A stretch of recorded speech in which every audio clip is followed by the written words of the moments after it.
Woo! Guys, how's it going? Josh KI6NAZ.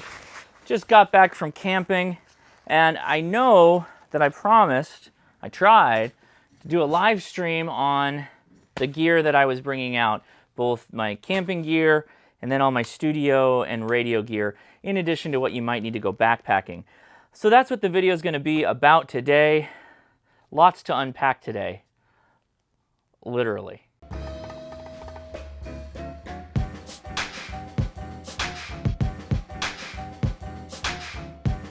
So first, an apology. I tried to do a live stream last Saturday where I covered the gear that I use in the field. And I was going to do it in two parts. The stuff that I take if I'm just backpacking or I'm just doing like soda, lightweight. This is my Hyperlight Mountain Gear backpack. This is like one of the first ones they ever made. Not cheap, but super light, like 20 ounces for the entire pack. It's extremely light, and this is a multi-day backpack quite easily. This is the dry weight, basically.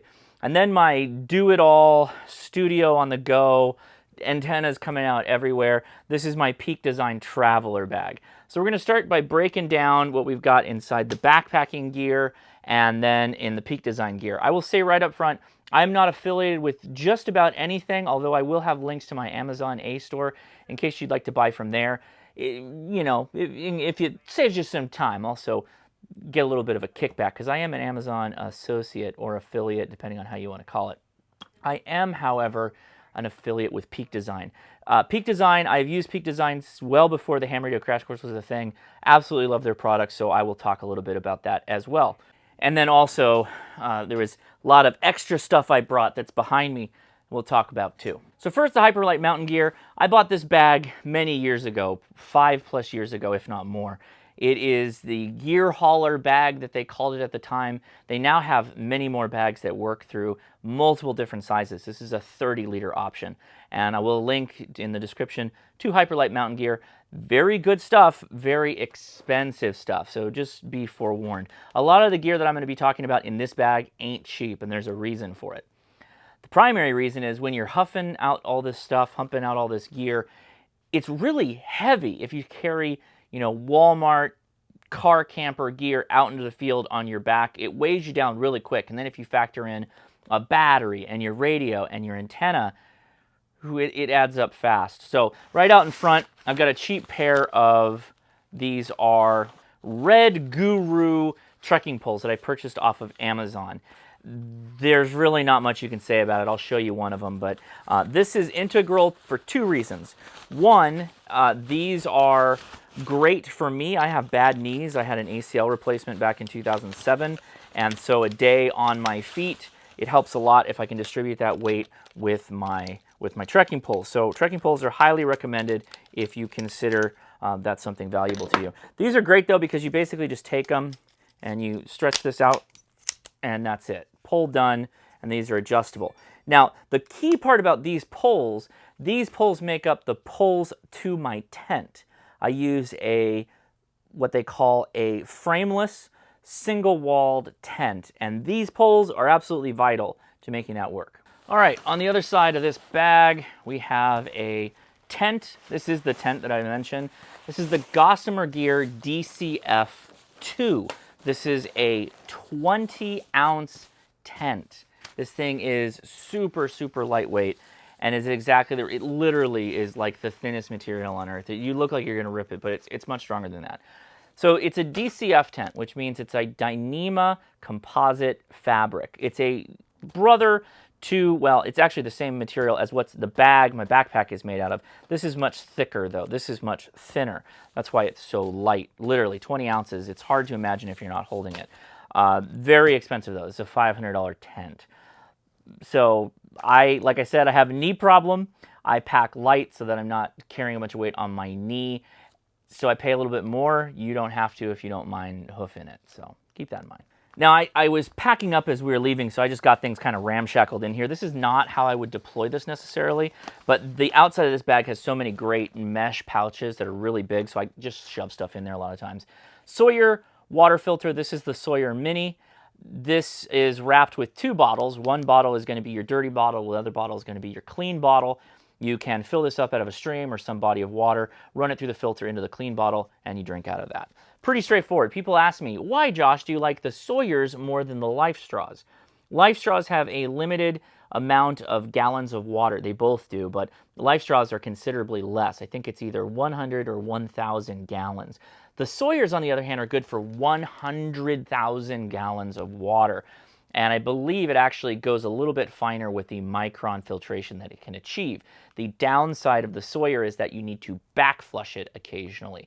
That requires bringing a syringe system or a water bottle that has a sport tip that you can kind of insert it backwards and blow the water through.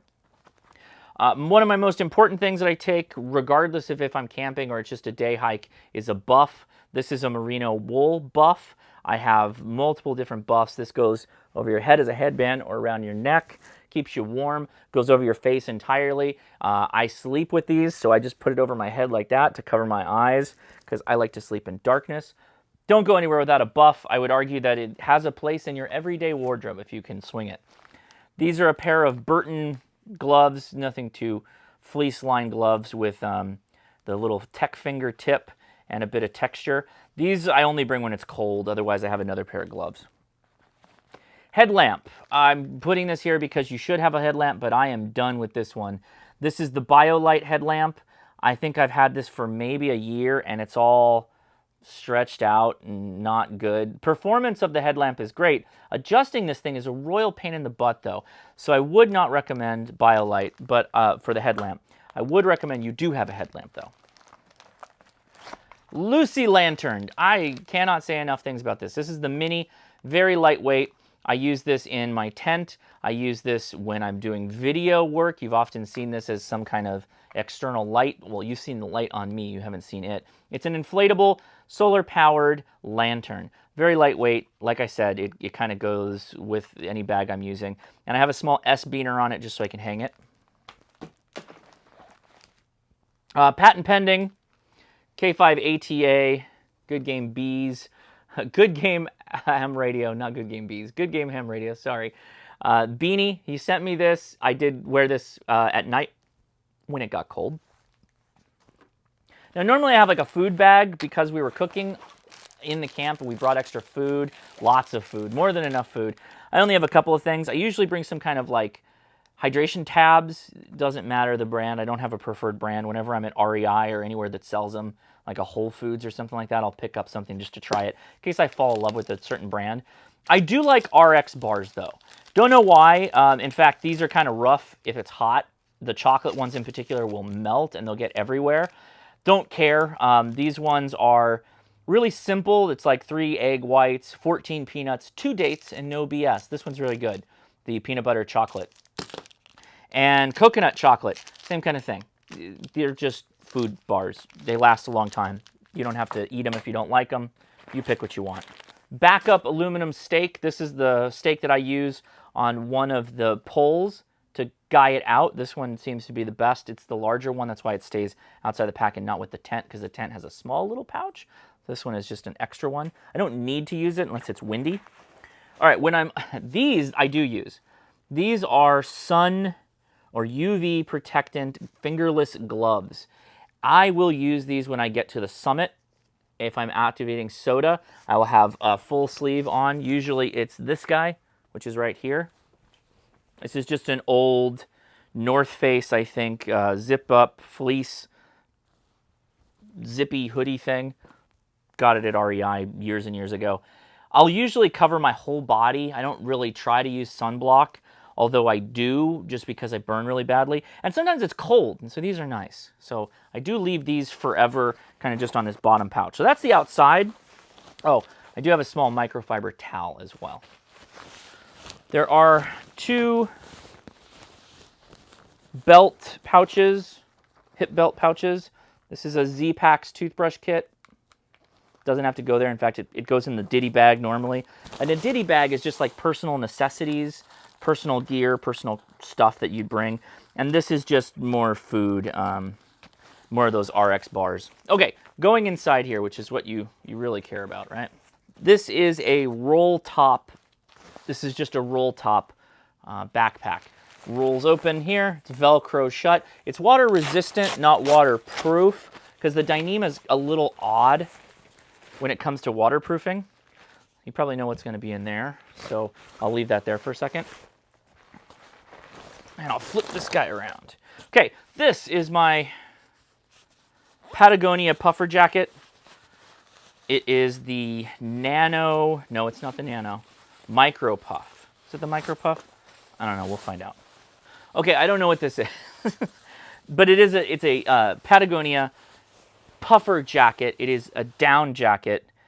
That's why it packs up in itself so easy. This does not have a hood. I don't have any problems with hoods. It's just often if I'm going for this, I already have a beanie on and my buff over my face, so the hood's a little overkill. Although if you need that, go with that. I love this jacket though. It's just few times I get to use it because I'm in California.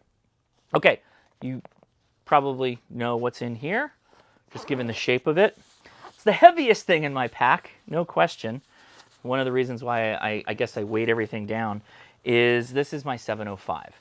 And this is in a Black Ops or black...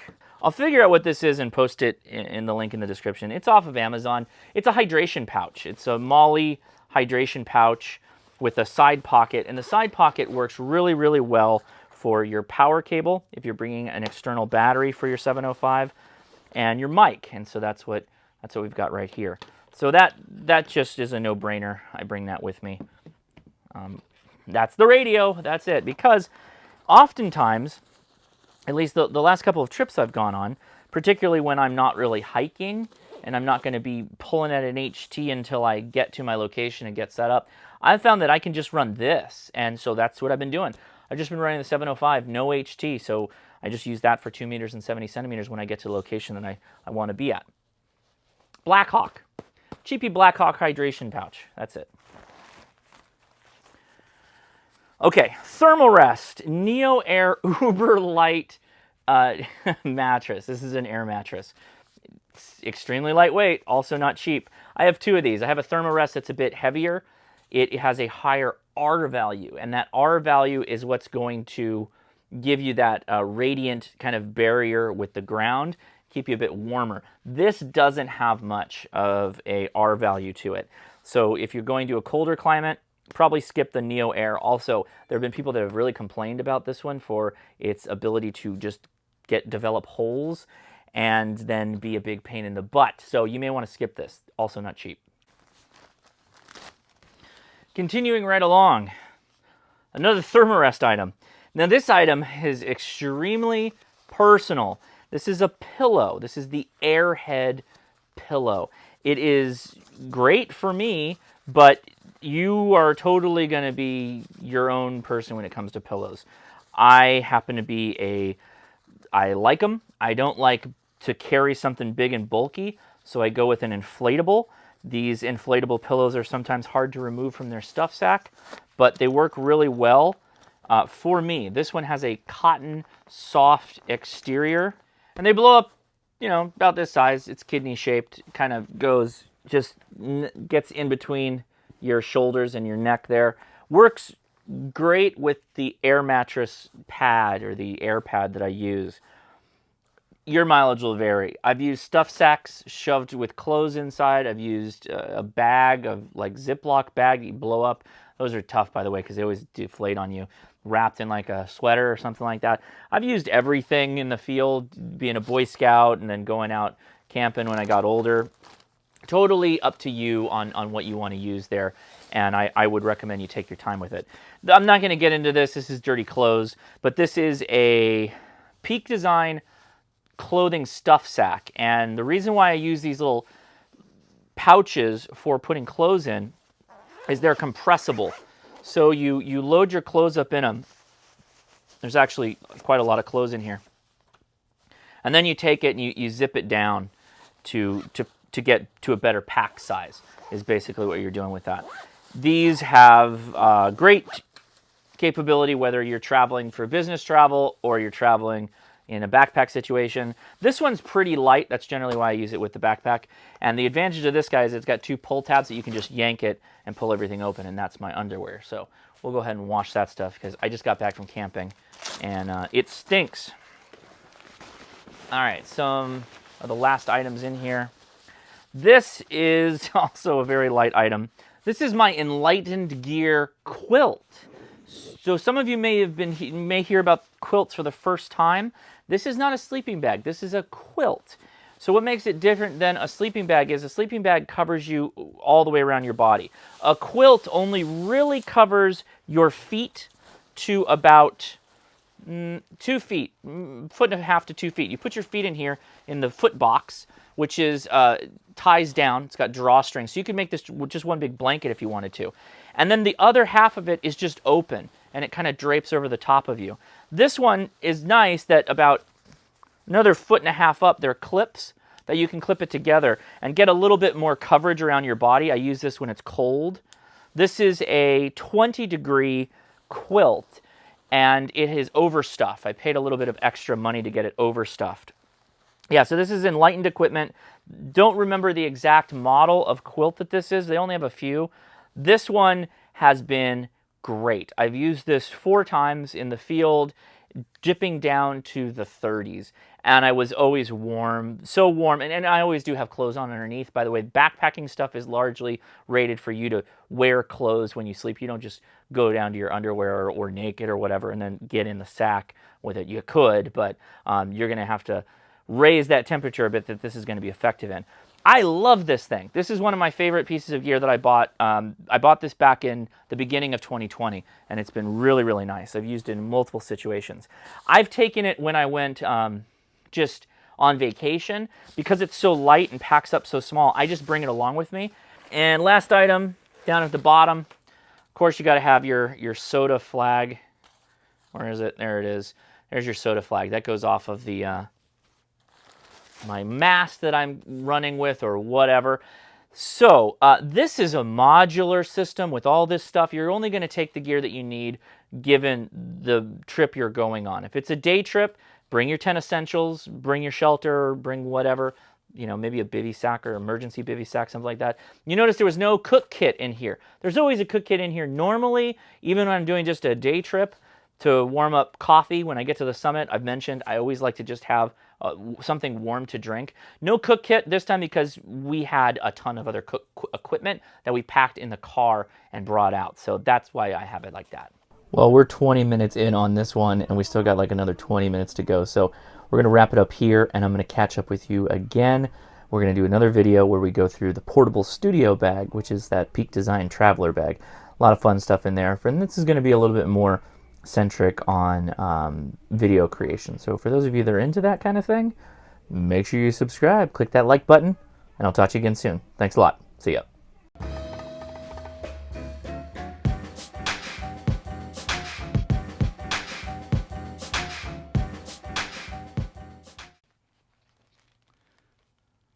Bet you like that, you crazy commenter. Mentioned me saying a lot to unpack. What do you think about now?